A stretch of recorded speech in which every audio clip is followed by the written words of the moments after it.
parlé juste à l'instant, ça va être notre premier sujet pour la partie Mercato, c'est Iliman Ndiaye, justement, puisque entre-temps, suite au dernier Droit au Live, il y a eu sa présentation, la fameuse vidéo que tout le monde attendait. Et donc, on voulait revenir sur cette hype de fou quoi, autour d'Iliman Ndiaye. Est-ce que vous comprenez cette hype autour de lui? Peut-être vous voulez que je démarre parce que je vous ai déjà Vas-y, teasé un peu vas-y, vas-y, vas-y. Ça va plaire. sur Vas-y, WhatsApp. vas-y. Non, mais en fait, je la comprends, mais je la valide absolument pas, cette hype. Voilà, pour être clair. Donc, qu'on soit honnête, il n'y a quasiment aucun supporter de l'OM qui n'a regardé des matchs entiers de Sheffield. Il y en a bien sûr, hein, mais 99% n'en ont pas regardé. Ça serait vraiment hypocrite, je trouve, de dire le contraire. Ça veut dire que pour juger le joueur, comme nous, au mieux, les gens se sont basés sur des statistiques, des extraits, des compilations, ce genre de choses, et au pire, ils ont pris en compte qu'une seule chose, le fait que le mec clame son amour pour l'OM et pour la ville. Et c'est justement ça, moi, qui me fait ne pas valider la hype autour de Ndiaye. La plupart des supporters n'ont vu que ça. Ils ont été aveuglés par le fait que le type dise j'adore la ville, etc. Alors c'est super, il n'y a aucun problème. Moi, je suis content qu'un mec arrive et dise j'adore l'OM, j'adore la ville. Mais j'attends de voir s'il va faire des bons matchs.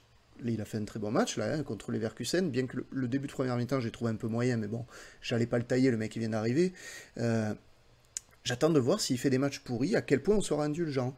Alors que d'autres joueurs ont été amenés au pilori pour presque rien. Je pense à, dès le début, Vitinha. Je pense même à un Rongier. Hein, je suis désolé, Rongier, il en a pris plein la gueule, alors qu'il n'a rien de spécial à se reprocher. Mais je le vois venir, mais gros comme une maison. Le premier qui va dire un truc sur Ndiaye, sur les réseaux, il va se faire lyncher parce que c'est Ndiaye, parce qu'il est amoureux de l'OM.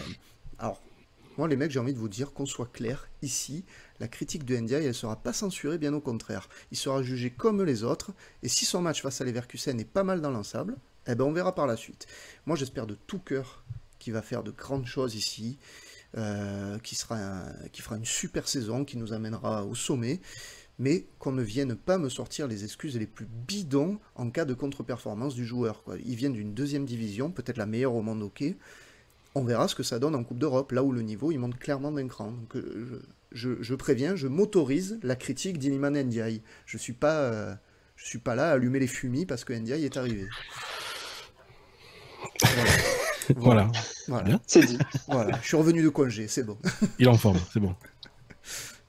Non, mais après j'ai un avis peut-être un peu tranché sur la chose, mais voilà, Léger. c'est une hype que j'ai du mal à comprendre. Enfin, une hype aussi énorme, quoi, en tout cas. Non, moi, là où je peux te rejoindre, c'est que moi, ce qui me choque un peu, c'est que on ait fait un accueil de Iliman Ndiaye comme si c'était une star internationale. Le seul qui avait eu ça, c'était Alex Sanchez. Mais bon, Alex Sanchez, c'est une star internationale. Héritier. Il avait failli se blesser d'ailleurs ce jour-là. Quand tu vois que quand Dogbia est arrivé avec Chichi c'est toi le boss et deux mecs et C'est pas ça. un accueil, rien. Alors Kondogbia c'est un excellent joueur, largement meilleur à l'instant T qu'Iliman Ndiaye. Après c'est pas les mêmes postes, etc. Mais bon, en tout cas en termes comment dire de palmarès, voilà, enfin, ça n'a rien à voir. Donc voilà. Après, évidemment, ce qui rentre en compte dans ce cas, c'est quand même le côté, c'est le rêve que chaque supporter aurait aimé avoir, quoi. C'est-à-dire, tous les supporters, je pense, se voient en Iliman Ndiaye. C'est-à-dire le gamin de 10-11 ans qui rentre à l'OM, qui repart après, qui clame son amour de l'OM, et puis qui revient pour jouer dans son club. Voilà. Je pense que tous les supporters ont rêvé de ça un jour. Et il y a un côté très, très sentimental avec ce joueur. Et je pense que les supporters en ont besoin aussi. Dans un projet où tu as beaucoup, beaucoup de mouvements de joueurs, où finalement les joueurs en qui tu te reconnais, par exemple, beaucoup se sont reconnus en Payet. Payet est parti, viré comme un malpropre. Guendouzi, c'est un peu pareil aussi. Hein. Guendouzi, il va prendre la porte de secours, ni vu ni connu. Donc, je pense que les gens ont besoin d'avoir ce côté, voilà, c'est notre joueur à nous, c'est notre petit chouchou, Alors c'est sûr qu'il aura un traitement médiatique auprès des supporters totalement différent des autres. Moi, l'inquiétude que je peux avoir notamment, c'est par rapport au groupe. Comment ça va être intégré, ça? C'est-à-dire que est-ce que les autres joueurs vont accepter le traitement, on va dire, particulier que va avoir Iliman Ndiaye? C'est ça. On va voir. On va voir. Après, peut-être que ça va bien se passer, qu'il va avoir aussi peut-être ce rôle de chouchou, enfin, tu vois, cette espèce de rôle de mascotte un peu dans... Il y en a toujours, chaque année, il y en a. Voilà, non mais il n'y a pas de problème, il n'y a pas de problème. Donc voilà, après, de toute façon, il n'y aura que le terrain qui parlera. Hein. Moi, ce qui me rassure un peu, c'est que je me dis, bon, peut-être que le fait que les gens seront peut-être un peu plus indulgents avec lui, ben, c'est une bonne chose, au final. Parce que moi, je suis contre le traitement médiatique que peut avoir, par exemple, Vitinha. Mais c'est l'inverse, en fait, lui. Que peut avoir un Verretou, que peut avoir d'autres... Enfin, on peut tendance à tomber très facilement sur les joueurs dès qu'ils font de mauvais matchs. Ça, moi, ça m'insupporte. Tiens, très bon exemple du Diaz. Pour moi, je suis d'accord. Excuse-moi, pardon, vas-y. Vas-y. Non, ben, je voulais dire, très bon exemple du Diaz. C'est le même truc qu'avec Dieng. Voilà. Mais j'allais y venir, en fait. C'est-à-dire que celui qui avait eu un peu ce traitement-là, c'est Bamba Dieng, le gamin du Sénégal, qui arrive comme ça, et puis finalement, qui arrive à fonctionner. Après, Ndiaye, c'est encore un niveau dessus, parce que lui, c'est j'aime l'OM, je veux être une légende à l'OM. Enfin, il a envoyé la sauce hein, quand il était gamin. Donc, il a tout fait. Et puis, tu as les vidéos de lui à la Garcia Saint-Charles. Bon, il y a tout un storytelling qui est là. Je peux te dire aussi, tu le sais, Julien, c'est que le club a bien joué aussi là-dessus. Toute la communication a bien été faite là-dessus. Donc voilà. Écoute, il va avoir effectivement un traitement à part, mais si ça peut être un côté positif dans le sens, on va lui laisser du temps, parce que je pense quand même que, faut pas se tromper, hein, Ndiaye, il va quand même avoir à un moment donné, je pense, un peu un coup de moins bien. Hein. Je vois pas Ndiaye faire une saison à 15 buts et 10 passes D. Hein. Enfin, ce n'est que mon avis, hein, mais non, je ne demande pas ça. Hein. Non, mais je ne le vois pas faire ce type de même stade qu'il a fait à Sheffield. Voilà. Donc, voilà, il va falloir prendre tout ça en compte. Mais c'est vrai que la hype est très, très importante, mais comme elle peut l'être à Marseille pour certains joueurs. Et lui, c'est vrai qu'on atteint peut-être un stade encore un peu plus supplémentaire parce qu'il y a ce sentiment d'appartenance. Voilà, on se reconnaît en lui. Donc, voilà. Ouais. On est d'accord hein, qu'à B9, je le mets ton commentaire, l'accueil et la hype, c'est excellent.